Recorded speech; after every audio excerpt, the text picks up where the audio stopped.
Hello and welcome again to my YouTube channel. I am doctor Mohammad Danish. और आज का जो वीडियो का विषय है वो है Uttar Pradesh higher education service commission द्वारा आयोजित असिस्टेंट प्रोफेसर एग्ज़ाम 2021 और उससे जुड़े हुए महत्वपूर्ण सवाल।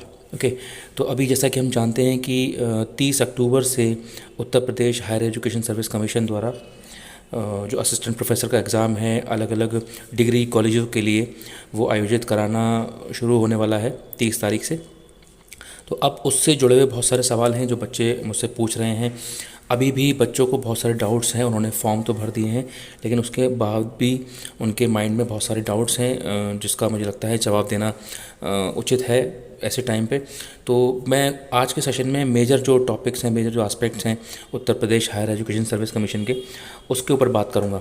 जैसे कि सबसे पहले मैं आपको दिखा रहा हूँ स्क्रीन पर, आप ये देख रहे होंगे कि कुछ बच्चों ने सवाल जो है मुझसे इसकी एज और सैलरी से रिलेटेड पूछा है कि इसमें क्या एज है, लड़कियों के लिए क्या रिक्वायरमेंट है, क्या गर्ल्स के लिए 40 ईयर्स ऑफ एज है या कितनी एज है उसमें लिमिटेड।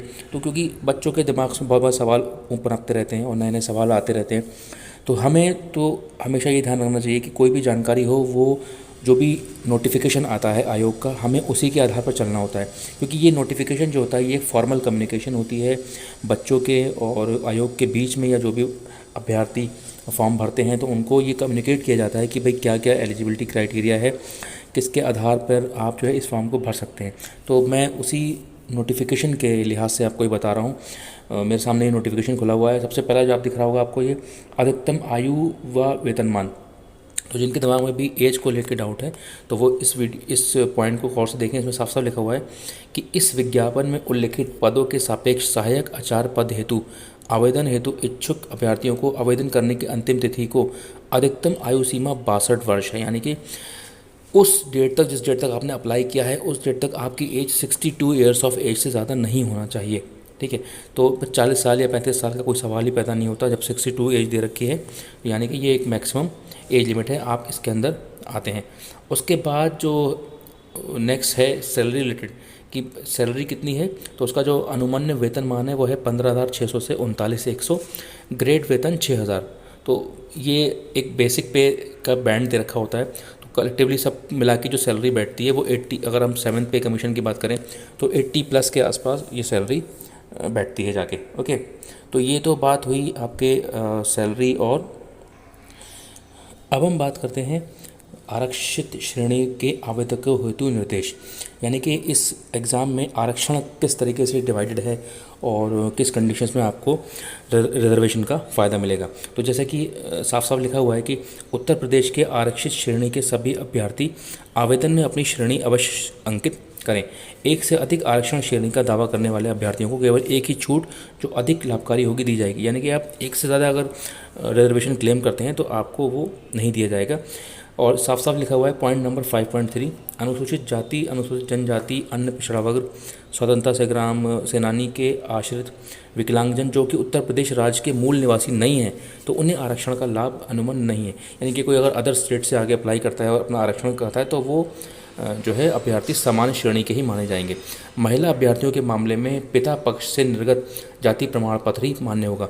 यानी कि जो गर्ल कैंडिडेट है तो उसको जो फादर की साइड से जो उसका प्रमाण पत्र है वही मान्य होगा। ऐसा नहीं कि अगर आपने किसी दूसरी कास्ट में शादी कर ली और वहाँ पर उसको आरक्षण का लाभ मिल रहा है तो आपको फादर के साइड से ही जो आपका जाति प्रमाण पत्र है वही मान्य होगा। तो ये बहुत बारीकियाँ हैं, बहुत छोटे छोटे सवाल हैं जो बच्चे पूछते हैं। तो इसीलिए मैं इन सब सवालों के जवाब इस नोटिफिकेशन के माध्यम से ही दे रहा हूँ। ठीक है, उसके अलावा एक साफ साफ लिखा हुआ है कि उत्तर प्रदेश के अनुसूचित जाति या अनुसूचित जनजाति जैसी भी स्थिति हो की श्रेणी में आने वाले व्यक्ति के पुत्र या पुत्री तथा वो या उनका परिवार समानता उत्तर प्रदेश में निवास करता हो।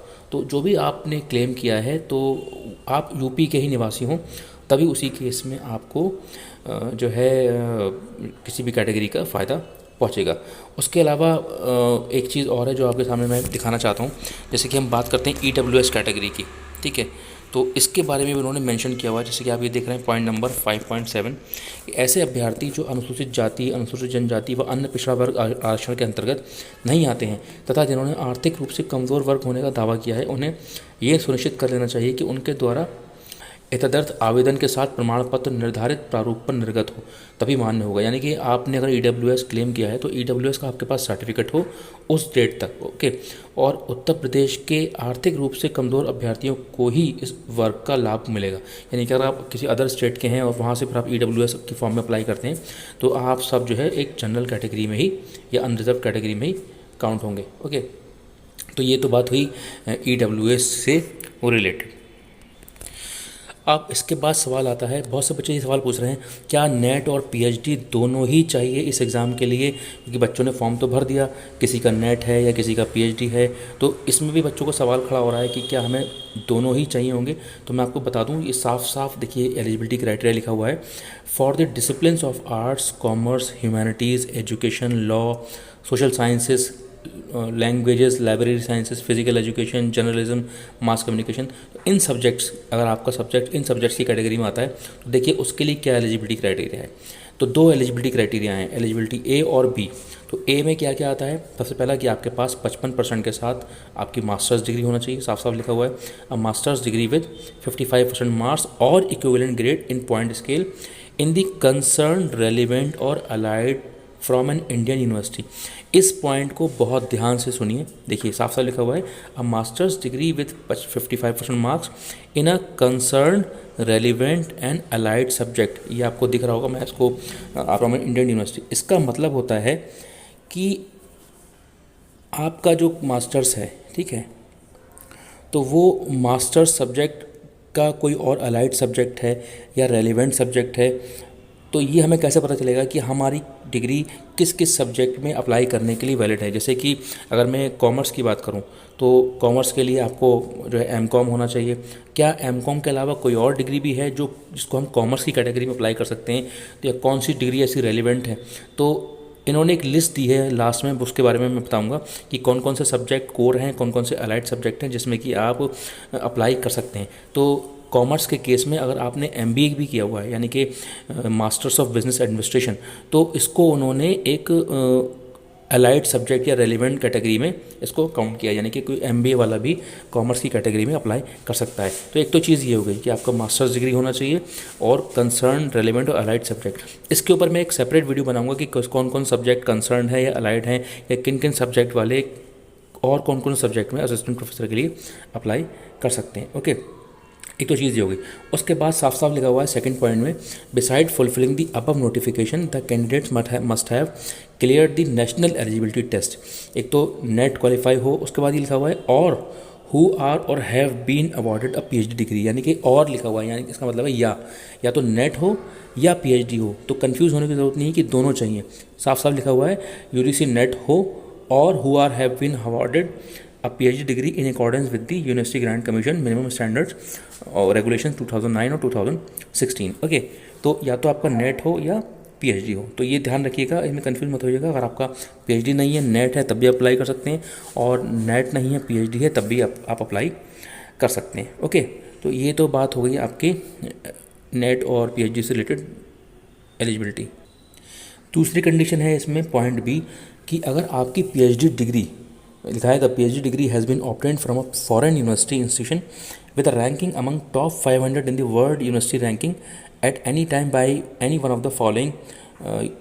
इसका मैं आपको सार बता देता हूँ। इस पॉइंट का मतलब ये है कि अगर आपकी पीएचडी डिग्री वर्ल्ड की टॉप 500 यूनिवर्सिटी से मिली हुई है, ठीक है, और वो रैंकिंग किसने दी है, एक क्यूएस स्टैंडर्ड रैंकिंग होती है या टाइम्स हायर एजुकेशन रैंकिंग, उसमें अगर उस यूनिवर्सिटी की रैंकिंग अंडर 500 आती है तो आपको नेट की बाध्यता नहीं है, ठीक है, आप के लिए जो है नेट की ज़रूरत नहीं है, ओके। नेट आपके लिए उसमें एग्जेम्प्टेड होता है उस कैटेगरी में, ठीक है। एक और बहुत ही महत्वपूर्ण पॉइंट है इसमें कि अगर आपकी पीएचडी डिग्री 19 सितंबर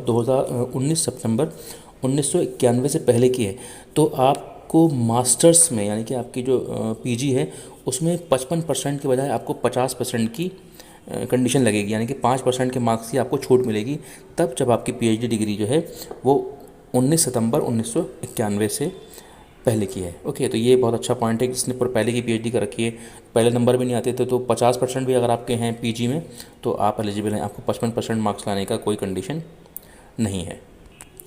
तो आज के लिए इतना ही, और इससे अगली वीडियो में बताऊंगा कि कौन कौन से वो सब्जेक्ट्स हैं या कंसर्न सब्जेक्ट या अलाइड सब्जेक्ट हैं जिसकी डिग्री अगर आपके पास है तो आप कौन कौन से अदर सब्जेक्ट में भी अप्लाई कर सकते हैं। तो ये आपके लिए फ्यूचर में भी फ़ायदा होगा, और इस बार भी अगर आपको कोई डाउट है तो उसमें आपका पॉइंट क्लियर हो जाएगा। और अगली वीडियो में ये भी बताऊंगा कि इसमें किस तरीके का पेपर है और नेगेटिव मार्किंग है नहीं है, या और भी जुड़े हुए सवाल जो हैं इस Uttar Pradesh higher education service commission हैं, तो उसके बारे में आपको अगली वीडियो में बताऊंगा। तो आज के लिए इतना ही। तो धन्यवाद, thanks for watching, thank you.